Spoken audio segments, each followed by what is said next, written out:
Good morning students. बच्चों, मैंने इससे पहले वाले लेक्चर में आपको चतुर्थक के बारे में बताया था। वहाँ मेरे द्वारा व्यक्तिगत श्रेणी के अंतर्गत आपको चतुर्थक की गणना भी करवाई गई थी और उसमें आपके पॉइंट में आपके जो मान आया था, टीएच आइटम आया था, उसमें आपने एक और सूत्र की सहायता से व्यक्तिगत श्रेणी के अंतर्गत चतुर्थक की गणना करी थी। आज मैं आपको चतुर्थक के अंतर्गत सतत श्रेणी का क्वेश्चन करा रही हूँ। सतत श्रेणी या कंटिन्यूस सीरीज के अंतर्गत बुक में आपके पेज नंबर 72 पर 8th नंबर का जो क्वेश्चन दिया हुआ था, उस 8th नंबर के क्वेश्चन को आज मैं कंप्लीट करा रही हूँ। वो क्वेश्चन आपके समावेशी श्रेणी में दे रखा था। 10 से 14 उसका क्लास इंटरवल था, फिर आपके 15 से 19 दे रखा था, फिर आपके 20 से 24 दे रखा था। जिस समावेशी श्रेणी को हमने अपवर्जी में कन्वर्ट करा था, तो 9.5 से 14.5, 14.5 से 19.5, 19.5 से 19.5 से 24.5, इस प्रकार से हमने क्लास इंटरवल बनाए थे। वहाँ मैं आपको समावेशी को अपवर्जी में कन्वर्ट करना बता चुकी हूँ, इसलिए अब मैं दोबारा रिपीट नहीं कर रही।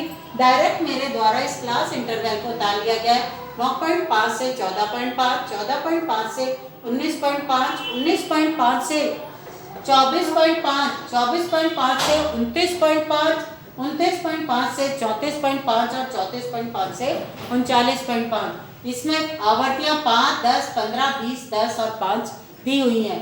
यहाँ पर मेरे को Q1 और Q3 निकालना है। मैं आपको पहले ही बता चुकी हूँ, जिस तरह से मध्यका निकाली जाती है वैसे ही आपके ये चतुर्थक और ये विभाजन मूल्यों के मान भी ज्ञात किए जाते हैं। यहाँ हमारे जब क्लास इंटरवल सही है, फ्रिक्वेंसी सही है, तो हमारा नेक्स्ट स्टेप जो होगा CF का या कम्युलेटिव फ्रिक्वेंसी को ज्ञात करने का रहेगा या संचयी बारंबारता को ज्ञात करने का रहेगा। संचयी बारंबारता के अंतर्गत आवर्तियों का योग किया जाता है। यहाँ पर आपके 5, 5 और 10 15, 15 और 15 30 और 20 50 और 10 60 और 5 65। टोटल आपकी ये CF मतलब आपके फ्रीक्वेंसी 65 आई है। सबसे पहले मैं Q1 की गणना करना बता रही हूँ बच्चों। Q1 के अंतर्गत स्मॉल Q1 पहले निकाला जाएगा, जिसका फॉर्मूला साइज ऑफ n/4 होगा TH आइटम। सबसे पहले स्मॉल Q1 निकाल रहे हैं आप। नंबर ऑफ आइटम टोटल कितने? 65 डिवाइडेड 4, 4 से काटो 1 2 6।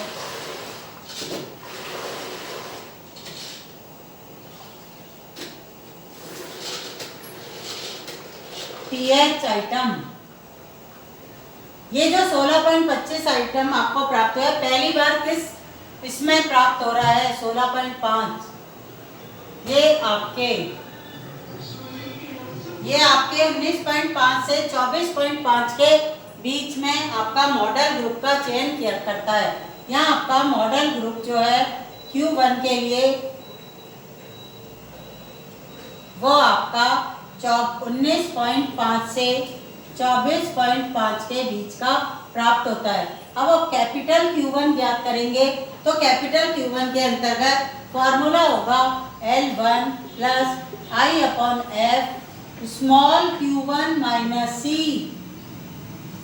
लोअर लिमिट किसकी? मॉडल ग्रुप की 19.5 दे रखी है आपके, प्लस डिफरेंस इंटरवल कितना है मॉडल ग्रुप के बीच का? 5। आवर्ती कितनी दे रखी है इसमें? 15। Q1 का मान कितना आया था? 16.25 और मॉडल ग्रुप से ऊपर वाले की आवर्ती कितनी है? CF कितनी दे रखी है? 15। 15 और 16.25 का डिफरेंस कितना होता है? 1.25।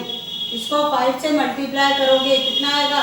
6.25 डिवाइडेड 15 और इसमें 19.5 में इसको जोड़ दोगे, जो भी काटने पर प्राप्त होता है। इसको काटोगे, एक जीरो आ गई। 625 के अंदर 150 का भाग दे दो। 6.25 था ना, तो यहाँ 2 जीरो आएगी बच्चों। 625 के अंदर 1500 का भाग दोगे, पॉइंट लगा दो पहले ही, 1 जीरो हो गई। 15 दूनी 30, 15 15 चौक 60, 6000 कर दो। ये 250 बच गए, पॉइंट लगा हुआ है, जीरो लगा दो। 15 दूनी 30, 15 एकम 15, ये कितने बच गए? 1000, पॉइंट लगा जीरो। 15 के 90, 1.416 काट के लिख सकते हैं हम इसको, 0.416। इसके अंदर जोड़ोगे आप 19.5 के अंदर 0.416 को, तो कितना आएगा? 6, 1, 5 और 4 9 पॉइंट, और ये आपके 19.91 आपके 19.916 जो है आपके Q1 का मान आएगा इस क्वेश्चन के अंतर्गत। यही दे रखा है क्या बच्चों? 19.91 को हम, क्योंकि तीसरे डिजिट 6 है तो हम इसको 19.92 भी कह सकते हैं। क्या कह सकते हैं? 19.92 भी कह सकते हैं। बस यही हमारा Q1 ज्ञात करने का मेथड है। बस सिंपल है, जिसमें हमें बस फॉर्मूले का ध्यान रखना है कि यहाँ पर 4 लिखना है। पहले स्मॉल Q1 निकाला, फिर कैपिटल Q1 निकाला, फॉर्मूला सेम था, बस यहाँ पर ब्रैकेट में स्मॉल Q1 माइनस C के द्वारा डिनोट कर दिया गया है। अब मैं Q3 निकाल के बता देती हूँ बच्चों। इस क्वेश्चन के अंतर्गत आपको Q3 का फॉर्मूला जो होता है आपके ब्रैकेट के बाद 3 आ जाएगा। पहले आपके द्वारा स्मॉल Q3 निकाला जाएगा, फिर आप कैपिटल Q3 की गणना करेंगे। ये तो आपका Q1 के लिए मॉडल ग्रुप आया था। ये आपका किसका ग्रुप था? Q1 का मॉडल ग्रुप था। अब आप Q3 निकालेंगे तो स्मॉल Q3 के लिए फॉर्मूला साइज ऑफ 3 ब्रैकेट के बाद n/4 pH आइटम। यहाँ पर आपके 3 ब्रैकेट के बाद नंबर ऑफ आइटम 65/4 है। 4 से काटोगे 1, ये आपके 6 और फिर 0.25, और इसको किससे 3 से गुणा करोगे तो आपके क्या आएगा? 5 15, 3 दूनी 4, 1 7 और 16 32, 16 किया 58, 58.75 आइटम। 58.75 पहली बार आपके 29.5 से 34.5 के मॉडल है।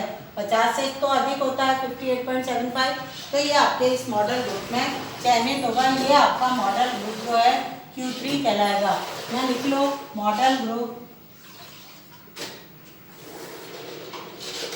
आपका जो प्राप्त हुआ है वो 29.5 से 34.5 का प्राप्त हुआ है।